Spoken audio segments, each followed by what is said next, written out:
Hi, everyone. Well, thanks for those that have started to put your input into the chat box. I have Julia helping me on the side here to keep up with those comments and questions, should you have some during the presentation.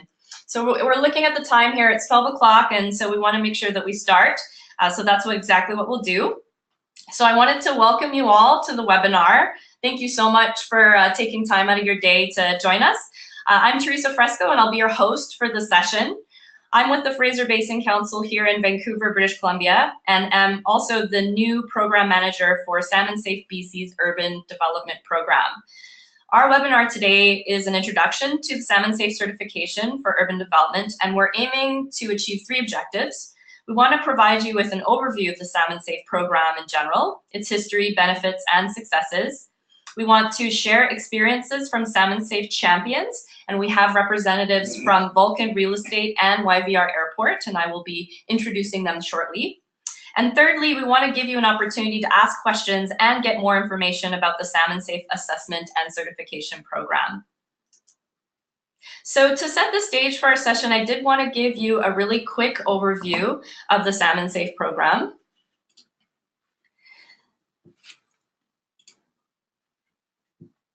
So Salmon-Safe BC offers Canada's first and only peer-reviewed certification program, linking urban land management practices with the protection of urban watersheds. It is a program that started in the US and is now jointly managed by Fraser Basin Council and Pacific Salmon Foundation here in BC. Fraser Basin Council manages the assessment and certification for urban development, and Pacific Salmon Foundation manages the assessment and certification for the agriculture program. So we also have our own BC assessment team here for both urban development and agricultural assessments, which consist of a number of experts in stormwater, aquatic biology, hydrology, watershed management, landscape architecture, conservation planning, among many others. And I'm also happy to report that that BC assessment team has gotten trained and going in the early as the last few months. So we're pretty excited about that. Of course, none of this work would be possible without the generous support of our funders, who I would like to acknowledge here and acknowledge their generous supportive resources for the work that we do. And of course, before I introduce my speakers, I did want to go over a few housekeeping items for the webinar. The first is audio. The first thing you're going to notice is I have everyone on a blanket mute. And for speakers as well, you're on mute. You've muted yourselves, but please unmute when you're ready to present. And the only reason we have the blanket mute currently is because we're experiencing or we're expecting a moderately large group today, so we just want to ensure that there isn't any audio feedback. So this may have you wondering about how we will facilitate the question and discussion period, and I see that many of you have used the chat box, and so that's exactly how we're going to keep track of your questions and comments. So should you have any of those during the course of the session, please do go ahead and type those in, and we will be keeping track of them, and we'll restate those and address them to our speakers during the question and discussion period of the agenda.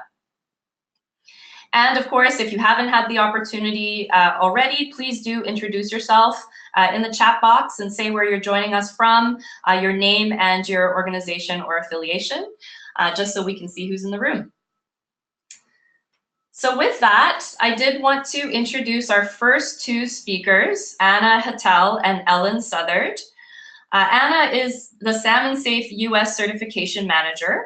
As an architect with extensive lead experience and a volunteer ambassador of the Living Building Challenge, Anna has broad experience across the leading certification programs.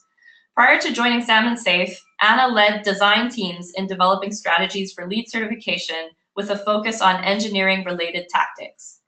Anna earned a Master's of Architecture from the Illinois Institute of Technology and a Bachelor's in Economics and Art History from St. Mary's College of Maryland.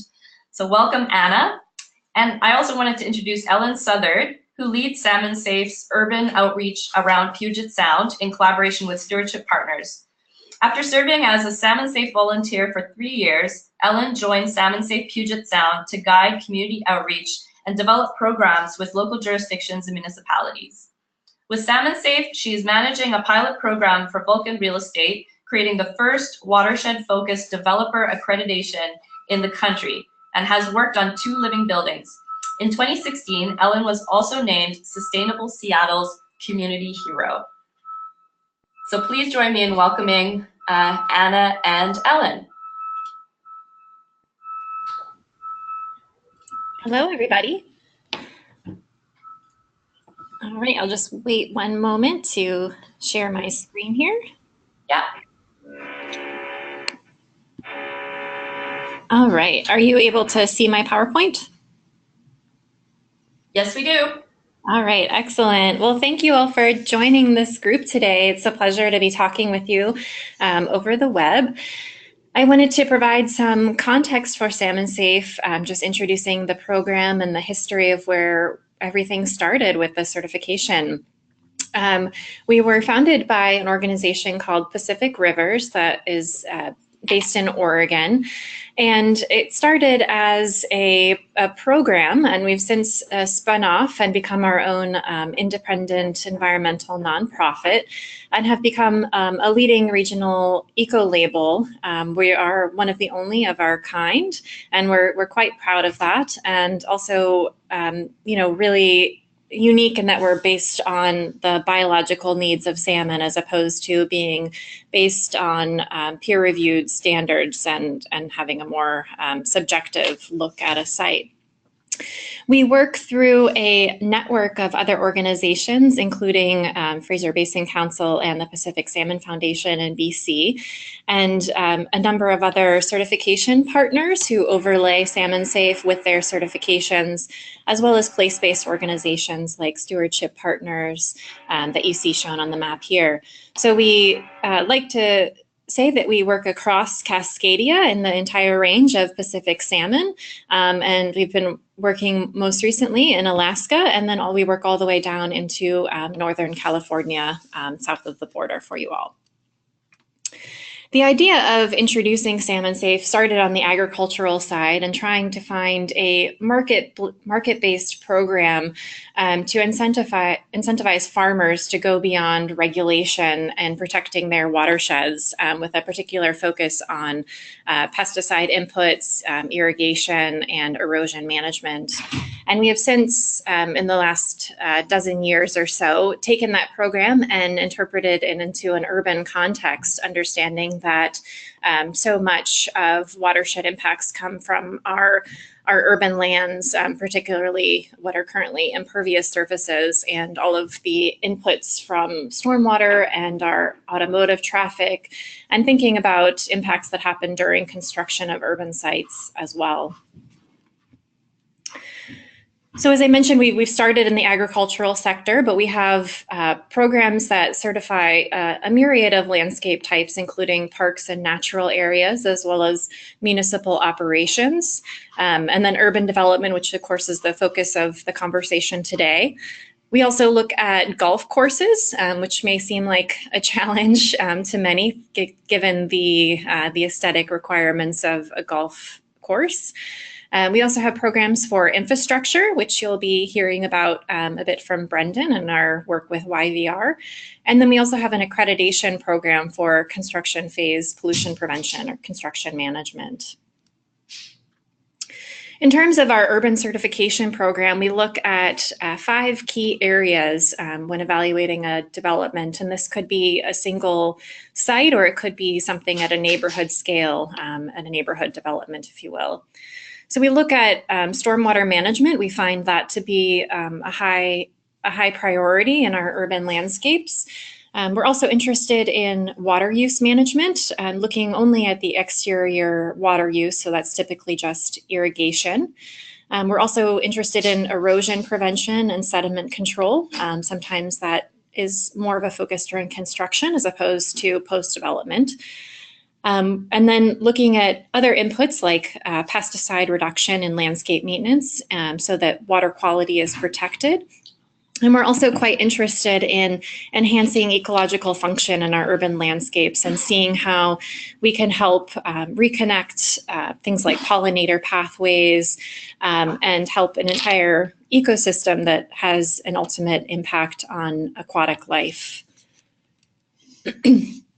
In terms of the scope and process of urban certification, we're looking at site design as well as post-construction management and operations of a site. We can get involved with projects that have been existing for decades, or we can also be involved with projects that are brand new and still highly conceptual. We love to be involved in any of those projects and find that we can bring different benefits to the property owners at those different stages. We bring a third-party independent certification team, we call them our science team, to the site inspection. One thing that's unique about SalmonSafe is that we're looking very specifically at an individual site, and we don't have a checklist like you might be used to if you're familiar with the LEAD program.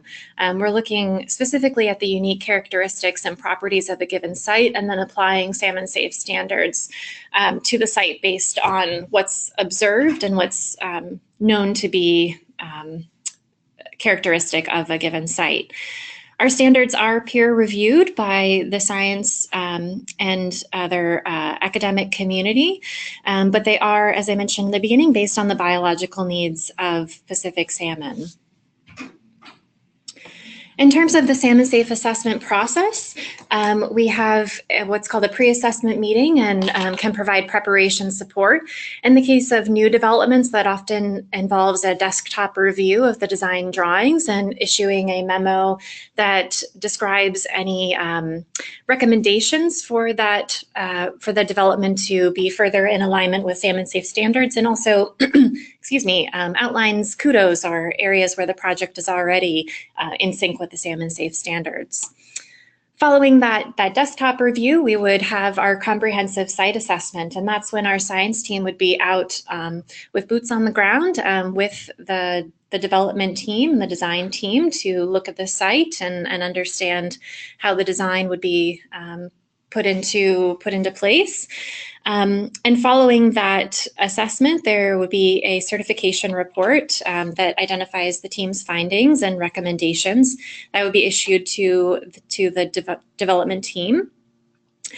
There could be a meeting to talk about any conditions to the certification, which are goals that would be accomplished over the 5-year certification cycle.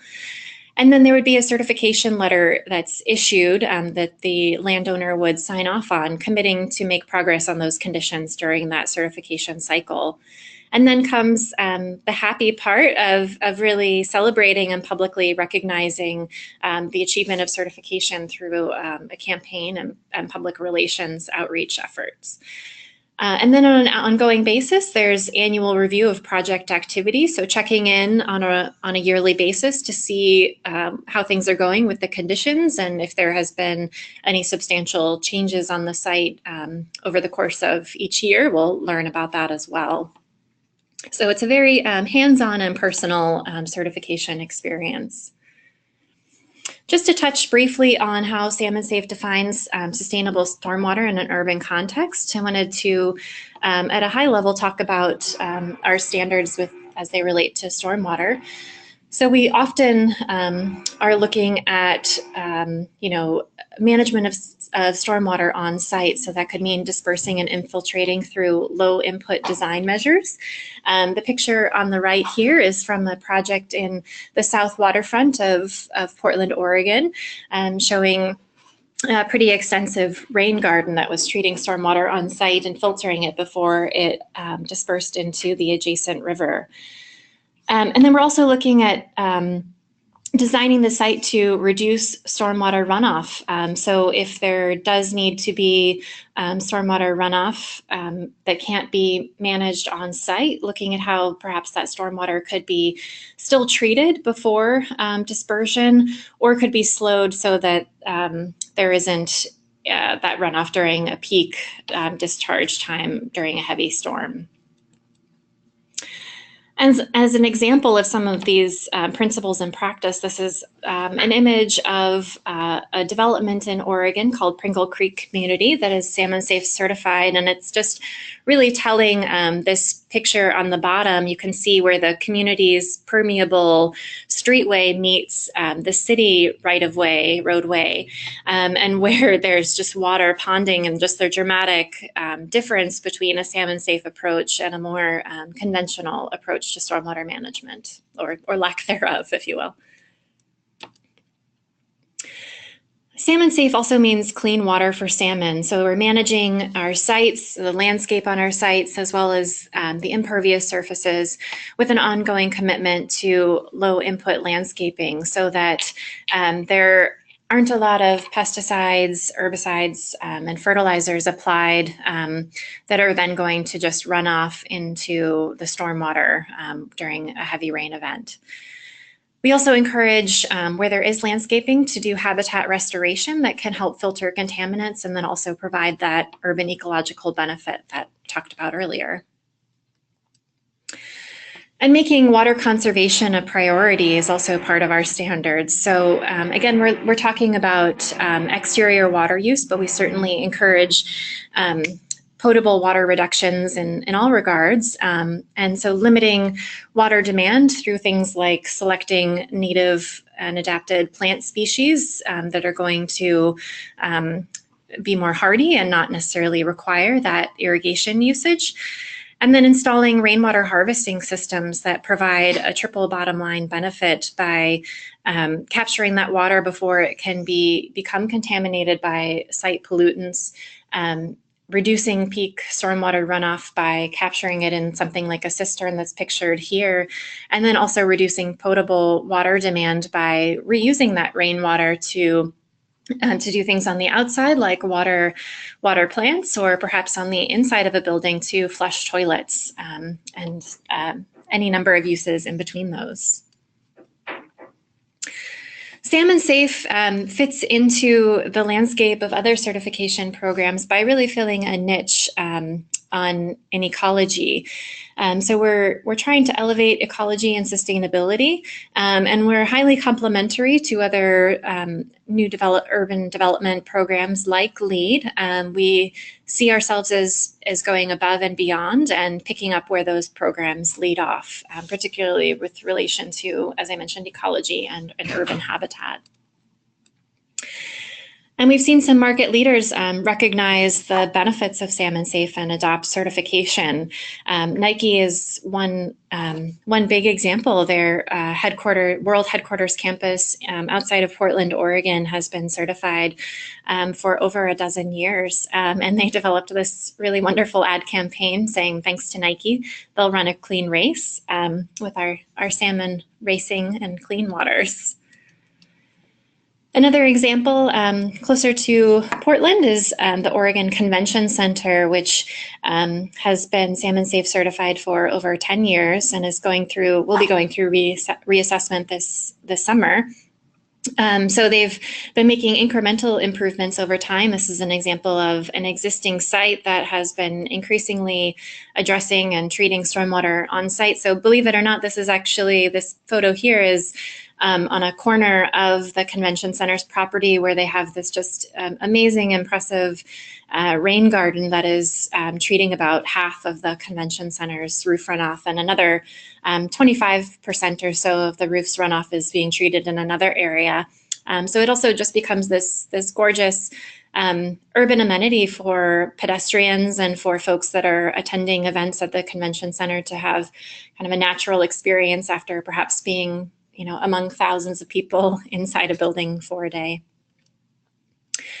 On the municipal side, SalmonSafe has also been working with Portland Parks for over 10 years. They're up for recertification this year as well. Thinking about the power of a system-wide approach, looking at plans and policies that impact the watershed. And SalmonSafe has provided a compelling convening point for city staff for their plans that they're putting forward and new initiatives, and really providing a goal framework for them to work from. It also provides independent review of a public agency. Oftentimes city staff can get used to working in a silo or just having citizen input, but having this science-based input from the SalmonSafe team to influence management decisions can be hugely beneficial. So back in the summer of 2013, our then mayor, Charlie Hales, issued a challenge on World Environment Day, which Portland was hosting, asking the entire city, each of the service delivery bureaus, to follow the lead of Portland Parks in seeking Salmon-Safe certification. And so over a 2.5-year period, that's exactly what they did. This is an example of one of the bureaus, the Bureau of Environmental Services, which achieved Salmon-Safe certification, working through one of many projects at Westmoreland Park and Crystal Springs, creating salmon habitat. And this has been just a huge celebration, this project where salmon have returned, and there's an actual salmon festival that happens in this park now. And it's just one example of how cities can do the work that they were already doing, perhaps, in making parks improvements on one end and making them habitable for salmon, and finding ways to combine that ecological benefit together with benefit to citizens as a park environment. And just to show that, it's not all beautiful natural landscapes and what we're looking at, this is an example from the Bureau of Transportation and a operations and maintenance yard, which is, highly urban, and we're looking at things a bit differently and understanding runoff from this, almost entirely impervious site and where improvements can be made. So that's all I have. I'm going to turn things over to Ellen now, and great.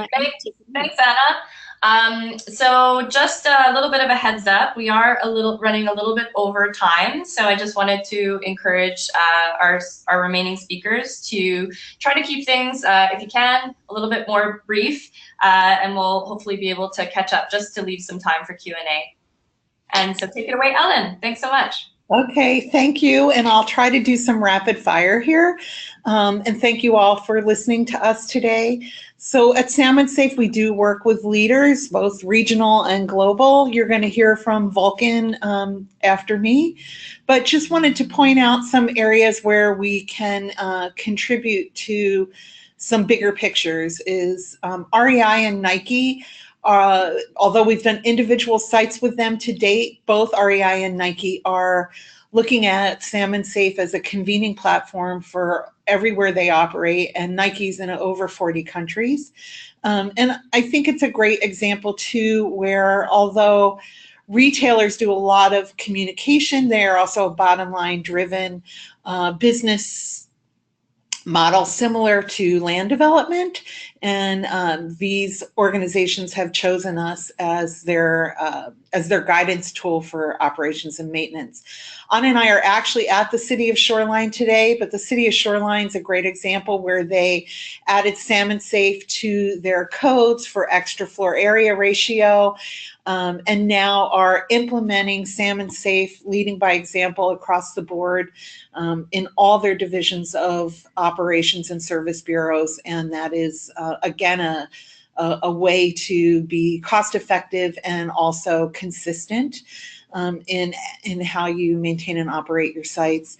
And then the same with the University of Washington, a great example of where SalmonSafe can fit into a large scale institution at 140 years old with a lot of aging infrastructure, but also very lofty ambitions in terms of expansion. And again, using the SalmonSafe tool both as guidance in terms of how they design and develop their campus, but they're also working with us and with the City of Seattle to build confidence with the public in terms of the expansion of their site and how they're going to manage those sites along a very critical salmon migration corridor along the Lake Washington Canal. And then, of course, this is a billboard from YVR. I just absolutely love this campaign, but it is a good reminder that yes, there are no passports between the salmon, and we're really, when we're talking about the Salish Sea, we're talking about the cooperation of three nations: Canada, the U.S., and our United Tribes. And so it is important that we're working together and thinking about the pathway of salmon in terms of how we are protecting the Salish Sea. And of course, the economy plays a big role here. For instance, in British Columbia alone, you have a very robust recreational fishing industry, including angler fishing. $2.2 billion a year comes into the British Columbia economy through recreation fishing. And then again, thinking about the shared Salish Sea responsibility, when you combine the commercial fishing industry in British Columbia with that in Washington State, we're talking about $30.7 billion of shared income with this natural resource, and about 500,000 jobs between British Columbia and Washington in terms of commercial fishing and tribal fishing. And then, as Anna said, we also complement other systems, and so SalmonSafe does provide additional points for other programs. One of your fastest growing uses of eco-labels happens to be LEED in Canada, and we do contribute to the LEED point system. So for developers who are wanting to achieve gold or platinum, we can help bump up the points and get you to a higher level of LEED. And then we also have other programs that are acknowledging SalmonSafe for point systems as well. Here in Washington, Built Green and others. And then again, just thinking about the business case for salmon, through our assessment, we also do some auditing and looking at consumption, consumption being one of the many areas where we've helped save money. In the case of REI and doing our audit, we were perplexed by their consumption based on the scale of a retail flagship store. And through our assessment process and auditing process, we're able to identify that another building had actually been tapped into their utility, and that consumption ran about $10,000 a year. And since the REI flagship store had already been open for nearly 10 years, when they came to SalmonSafe, the return on that utility mistake was almost $100,000 that we were able to recover for REI. And then there's other savings as well. And a great example, of course, is our golf courses. Operating to SalmonSafe standards and implementing our integrated pest management guidance. We have data on a number of our golf courses using substantially less water, about 50% less water. And that's because you use substantially less water when you're using organics or you're looking at low impact pest management. And there's also substantial savings, of course, in the chemicals as well and those inputs. Another success story for us is the Port of Seattle and working with SeaTac Airport. And again, water conservation also being a key interest of SalmonSafe. The average use of rainwater or water consumption when a visitor just enters the airport, not even a ticketed passenger, averages 11 to 12 gallons per visitor. And the goal with SeaTac is to get down to 4 gallons per visitor. So that is a lot of strategies around water reuse and, again, reducing your utility costs. Seattle Children's Hospital, the same can be said there. This is a really interesting project for us, both in terms of looking at cost-effective implementation, but also a broader concept of what SalmonSafe can mean to a community. At the hospital, they grow some of their own food, so therefore the food becomes certified. We are looking at, it's a very water intensive industry, and we're helping them in terms of setting some new benchmarks in terms of water consumption, again, leading to savings. And then looking at some other impacts as well, like implementing rain gardens and bioswales, and again, treating their stormwater on site as much as possible versus having that feed to the utility. We have a contractor program, an accreditation program, but we also do contractor phase review for projects that are being certified. A couple of examples where we've helped save money for our clients, particularly on large sites. Most of our contractors are now building the rain gardens in advance of completion of the project, and they're using the rain gardens for treatment, both from dewatering systems as well as stormwater management. That saves a lot of money on the part of the developer in terms of treatment tanks and other systems that you might use, electrocoagulation, for instance, or chitosan. And the beauty of that is there's a dual benefit to the landowner besides cutting back on the construction costs, but when your tenants arrive at that site, you already have some luscious landscape in place that's mature, that's attractive, and creates an amenity for your tenants. Another example might be on our tighter urban sites, like the one pictured here, which is a Vulcan site, looking at, again, saving money on water tanks and different technologies. A couple instances where we've had a lot of sediment challenges, rather than bringing on a costly tank that's going to cost hundreds of thousands of dollars, just using really simple implementation strategies like dropping about $15 worth of dry ice into your tanks to settle. That's something that our team has been advocates of, and we can point to several situations where we've saved our clients hundreds of thousands of dollars on settlement tanks, which also impacts staging for these tight urban sites as well. And then just remembering that everything's connected, and what we do in our industries impacts other industries like fishing and recreation, but it's also impacting other species. And in the case of the orca, 92% of the orca's diet is salmon. 82% of that is Chinook, and Chinook in the United States is an endangered species. The other 10% of that 92% is sockeye, and in British Columbia, you're about to add sockeye to your extinction list. So it's very important, if we can be protecting salmon, we can be protecting the orca as well. And then again, remembering that we have a third nation managing the Salish Sea with us. And truly the economy of our tribes really do depend on natural resources, but it's also an important measure in terms of taking steps forward in terms of protecting the cultural identities of the tribes and having strong relationships with our First Nations. So with that, I would like to turn this over to Lori, and then I'll be available for any Q&A in regards to SalmonSafe, our projects in Puget Sound, and the business case for SalmonSafe. Fantastic. Thanks so much, Ellen.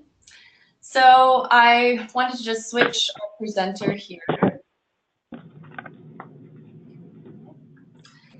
And while Lori is getting set up, I'd like to introduce her. She will be presenting about becoming a SalmonSafe certified developer. And Lori Mason-Curran is from Vulcan Real Estate, and she's a real estate investment strategy director. She has more than 20 years of commercial real estate experience and currently leads the formulation of investment strategy for Vulcan's real estate portfolio. She has an extensive background in the valuation of commercial real estate, and her ongoing market research is used to inform acquisition, disposition, and overall investment decisions. Lori received a bachelor's from Vassar College and her master's from New York University. So please join me in welcoming Lori. Thanks so much. Thanks. Thanks so much for the introduction. I assume my slides are on screen. Yes, they are. Great. I'm really excited to talk to the attendees today about Vulcan's partnership with SalmonSafe, why we're engaging in SalmonSafe development practices, and also to share some information on some of our current projects. Salmon, as you know, has long been the lifeblood of our region, but today there are many factors that pose ecological challenges, and we're really at a critical point with regard to our watershed health. Nothing so drastically threatens our salmon species like increased urbanization, and we are all for urbanization, but we really see that the way we develop has an impact on how we can protect the environment, specifically the loss of permeable soil to impervious roofs and roadways. You might be familiar with a 2015 NOAA study that found that adult coho salmon die in less than 3 hours after being exposed to toxic stormwater runoff. So what that tells us is that as the Puget Sound region continues to experience this record-breaking development, the degree to which green stormwater infrastructure standards are implemented will set the tone for how we protect watershed health. This is an aerial view of the South Lake Union neighborhood of Seattle. You can see it's right adjacent to the lake, so really the area between the lake and the high-rise buildings in the background is South Lake Union. It's a former industrial area where there was a lot of soil contamination. This is where Vulcan Real Estate has been focusing its development efforts over the past 15 years. We assembled about 60 acres there.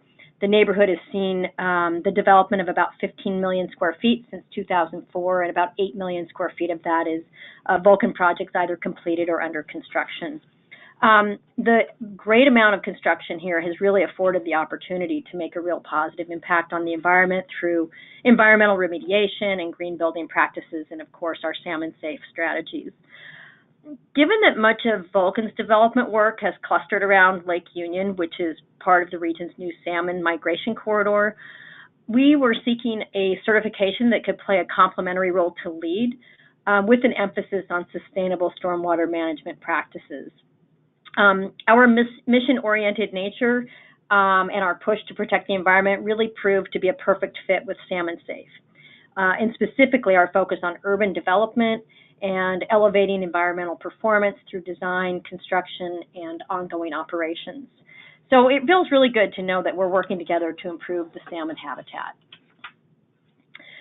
We announced our commitment to piloting SalmonSafe's Developer Accreditation Initiative in 2015, and last year, Vulcan became the world's first accredited SalmonSafe developer. So some of the commitments we've made in conjunction with our accreditation include getting site certification for all of our new development sites. We also require our general contractor partners to be accredited by SalmonSafe for zero sediment runoff during construction. Our responsibilities also include sharing key learnings with other developers with the aim of moving the marketplace toward a higher development standard. We're also charged with educating the public on our work, which supports SalmonSafe's principle of providing learning landscapes to support public education and behavior change around the issue of stormwater. So currently we're doing this through interpretive fencing that we erect around our construction sites, and also through our website, vulcansalmonsafe.com. So what does SalmonSafe development look like? To qualify for SalmonSafe certification, each project is required to meet the SalmonSafe development principles of protecting habitat and water quality during construction. And then post-construction requirements include incorporating strategies that treat stormwater and provide ecologically functioning habitat, as well as a commitment to water conservation methods. So a lot of the impact we have as developers happens during the early stages of construction while we're in the hole. There isn't a lot to see, but what's happening beneath the surface is really critical. This is where the removal of contaminated soils and zero sediment runoff come into play. And then at completion, you can see elements that are really, really beautiful and also play a role in stormwater management and water conservation. You'll see items that look a little bit like what you see on this slide here. We've installed vegetated roofs and green walls, cisterns that capture rainwater for on-site irrigation, and we've installed bioretention planters with plants that naturally filter out contaminants. To date, Vulcan has finished or started 12 SalmonSafe certified projects, and we have several more on the horizon. So let's take a look at some of the SalmonSafe elements at these projects. This is the Allen Institute. It's a 248,000 square foot life sciences research facility in South Lake Union.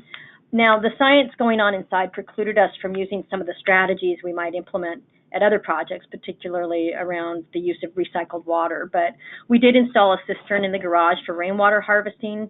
We built some water detention on site. You can kind of see that along the side of this building. And our development included the removal of 15,000 tons of contaminated soils. And then because of its proximity to a major thoroughfare, Mercer Street, which is right along the front of this building and carries 80,000 cars a day, we're testing roof runoff to gauge how much carbon is landing on the roof due to its proximity to traffic. And the runoff will be tested for 5 years to help us better understand the impact of transportation on air quality in the South Lake Union neighborhood. This next project is Sitka. It's a full block residential development. It includes the installation of the second half of what's known as the Swale on Yale, which is a joint venture project with Seattle Public Utilities to treat stormwater before it reaches Lake Union. It's kind of a unique system because the stormwater actually is coming from a different neighborhood and then getting treated in South Lake Union before it goes into Lake Union. The newest two-block long swales will be situated on either side of this project. You can see on the slide where the trees are. That's where the swale will go. And then green roofs will also be installed on the on top of Sitka and as well as its ground floor awnings. And all other roof drainage will be directed to one of 5 bioretention planters.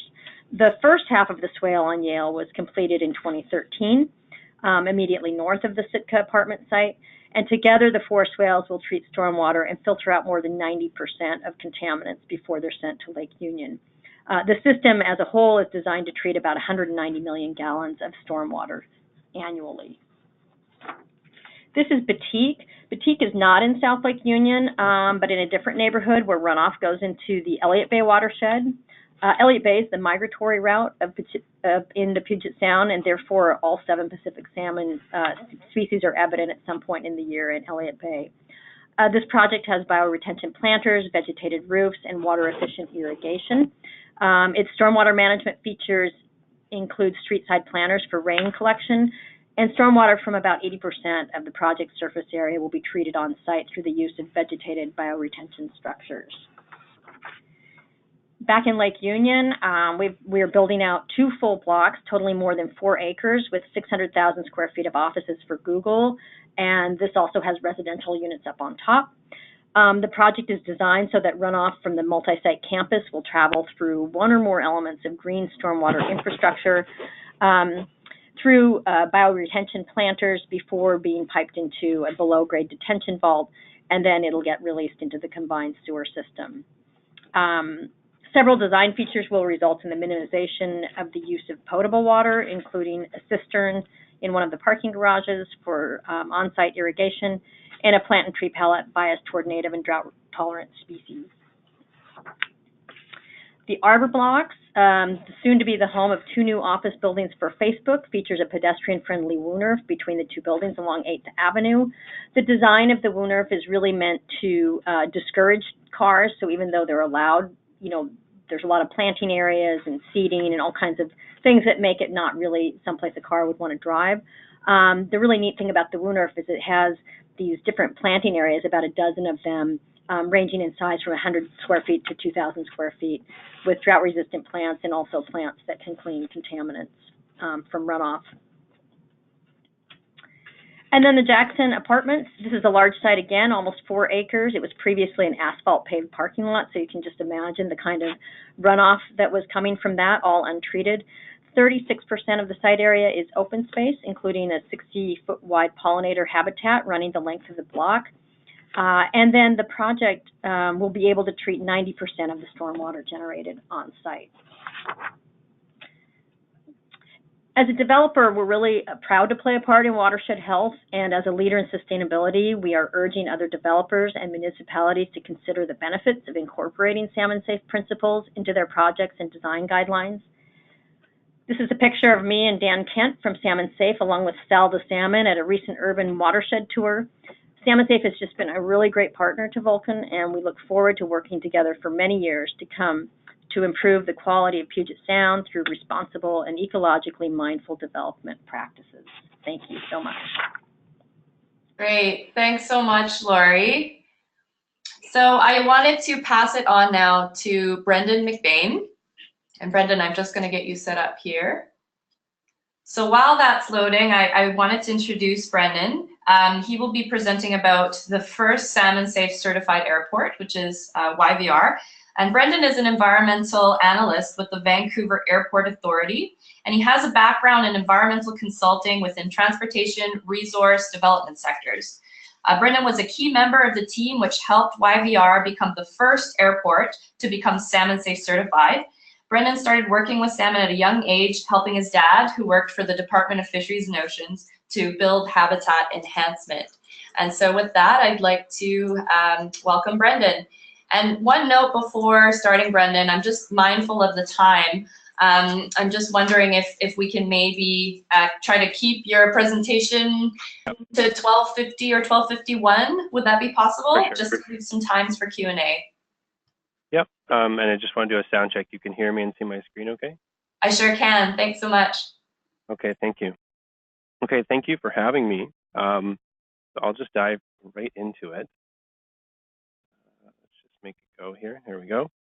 So as you mentioned, YVR became the first airport in the world to become SalmonSafe certified.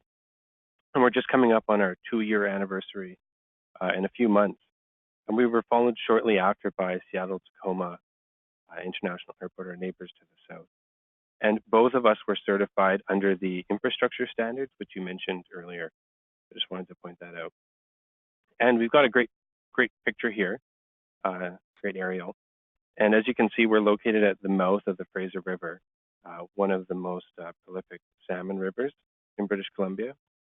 And so you can already kind of start to see why SalmonSafe would appeal to us. But two key pieces that I want to go over today are just why SalmonSafe for YVR and what does it mean for YVR? Like, how are we actually implementing it? So just to begin. Sorry to interrupt. I'm just wondering if you could maybe put the mic a little bit closer to your mouth. We're just having some problems hearing you. Can you hear me better? That's much better. Thanks. Okay, there. I took the headset off there. So just to start, YVR is committed to being a global leader in sustainability. We're a leading airport in sustainability. And there are 4 key pillars to a sustainable airport. And I'm going to be mainly touching on environment today, but some of the other callers, such as Lori and Ellen, have already touched on some of the social aspects as well as governance. So our environmental management plan, which is currently right in the middle of it, and it's a 2015 to 2019 environmental management plan. We've got 4 main goals here. The first one, reducing our greenhouse gas emissions by 33%, reducing our waste to landfill by 50%, reducing our potable water consumption, which again coincides with SalmonSafe, by 30%, and then finally, improving ecosystem health. And the final piece in there is becoming SalmonSafe certified. So SalmonSafe ties into some of the other goals, but it also stands on its own.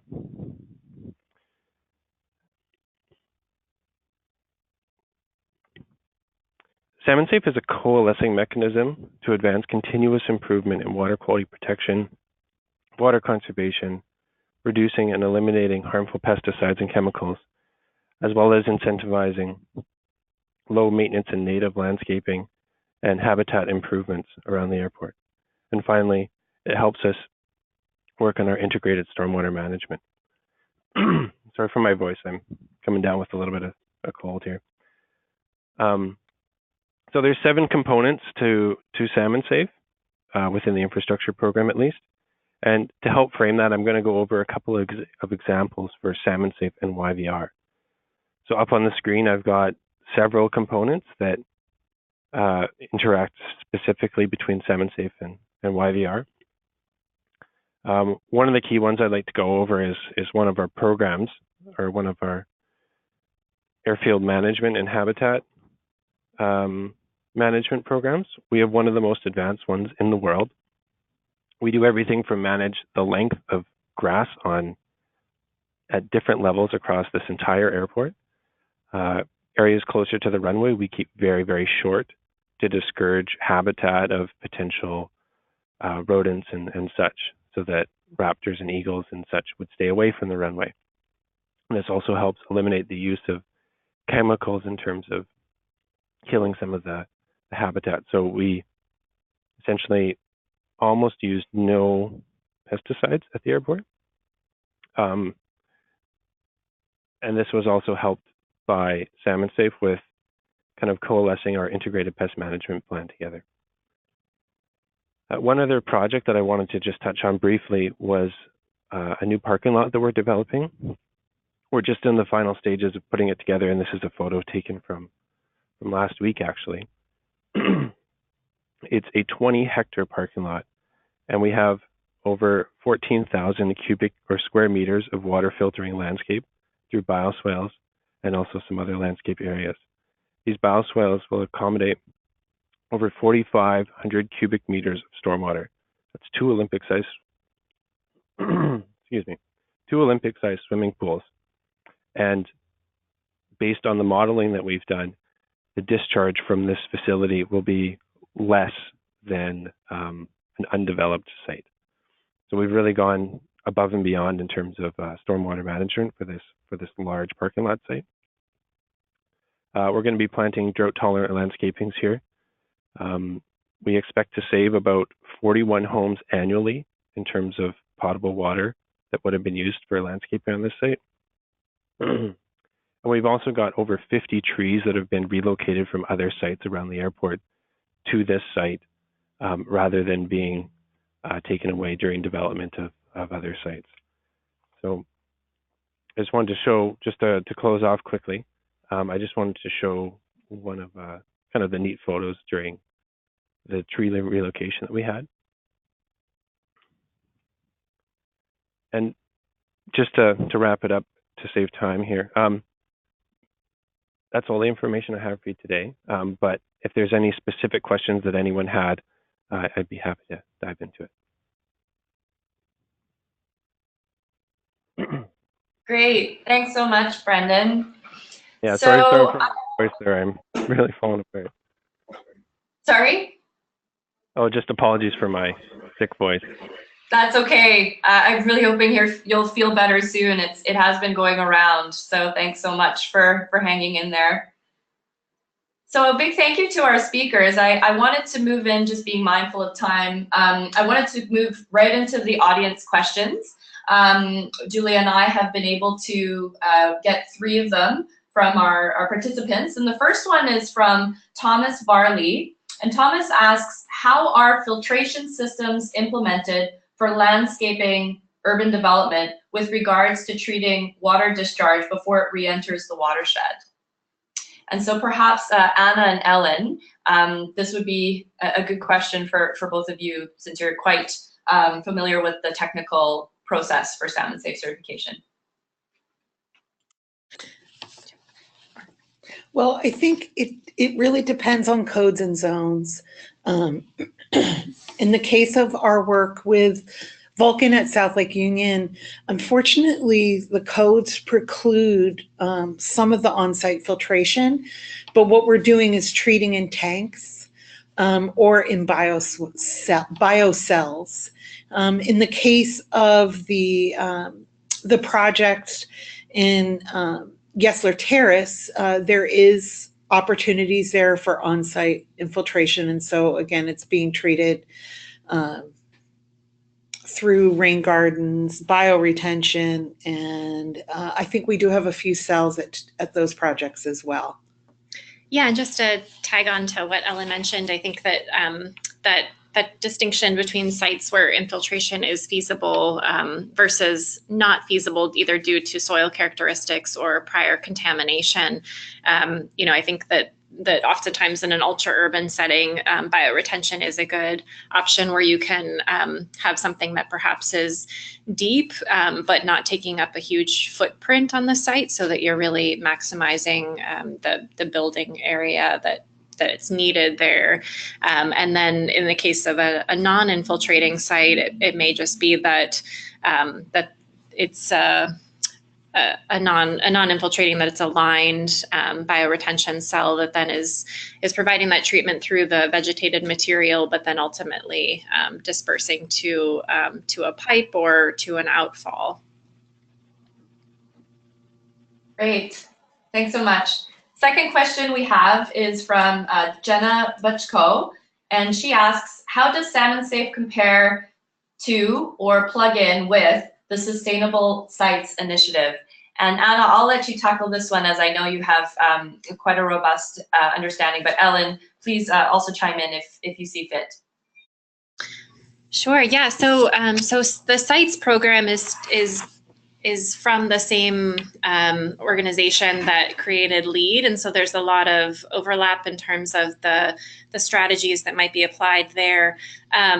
There's also some credits that apply more to connectivity and alternative transportation and things that are really beyond SalmonSafe. So I think that they're again still complementary. I think that perhaps the greater distinction to be made between the programs comes down to process and how one would go about achieving certification. As I was mentioning earlier, SalmonSafe is very site-specific and unique. The requirements are tailored to the characteristics of a given site, whereas with the SITES program, you're working from a checklist and trying to kind of fit into a mold where one size doesn't necessarily fit all. Great.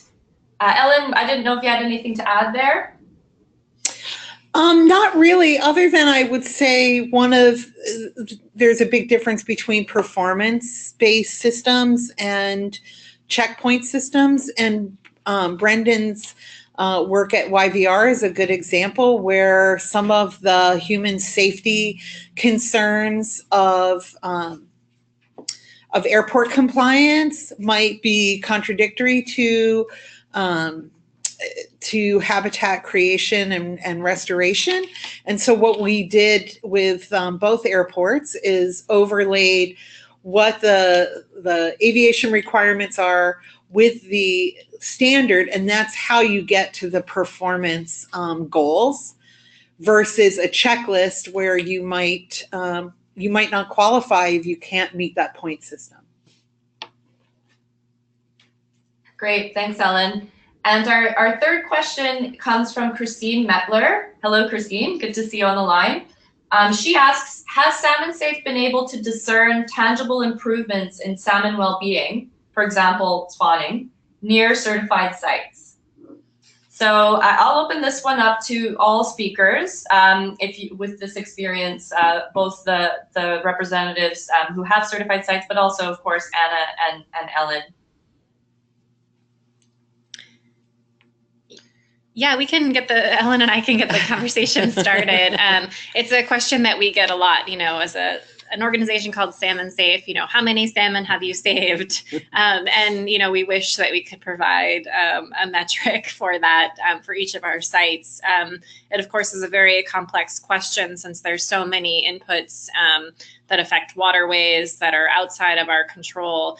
But I think we do have some examples where we can really show that salmon have returned and that there's been a benefit from the change in practices on a site. And I think the city of Portland, that Crystal Springs Westmoreland Park project that I showed a picture of is one really terrific example where the barriers to fish passage were removed, and then of course there's also spawning habitat that was created. And I think Ellen could probably point to a Seattle example on the shoreline. But. Well, at Olympic Sculpture Park in downtown Seattle, that's been monitored by UW for I think 12, 13 years now, and there's been measurable habitat improvement and return of salmon for spawning, particularly coho, which are very vulnerable to to stormwater runoff, especially roadway runoff. And all of that data is available on the Olympic Sculpture Park website. And then one of the early projects Anna showed, Pringle Creek, the school, there is actually a school within that community. A public school was built there to accommodate the growth of that community as well as the development itself. And they're actually teaching fishing in that program, and the school kids actually, after about 2 years of SalmonSafe implementation at that site, the kids were fishing for trout and salmon as part of their curriculum. So those would be a couple of examples where the salmon have most definitely returned. Great, thank you. So I'm just looking at the time. It is 1 p.m. and I did promise folks that we would complete our webinar at that time. I do want to acknowledge, though, that we have some remaining questions from Natasha Cox and Jennifer Croft, as well as a couple of comments from Jennifer and Rick Simpson and Randy Sharp. Actually, an additional question for Randy Sharp. So I do want to acknowledge that we have received your questions and we want to make sure that we answer them. And so I'm happy to pass that on to our speakers, and we will then email you with the answers. In addition to that, I wanted to let everyone know who's participating in the webinar that we have recorded this webinar and are happy to provide you with a link once we are able to distribute that. So please feel free to bring that to your networks, and we look forward to the next one. So a big thank you to our speakers. Thanks so much for sharing all of your knowledge and wisdom. I've learned so much in this last hour, and I certainly hope our participants learned as much as well. And thank you very much to our participants for joining us, and we look forward to offering you some more of these webinars in the future.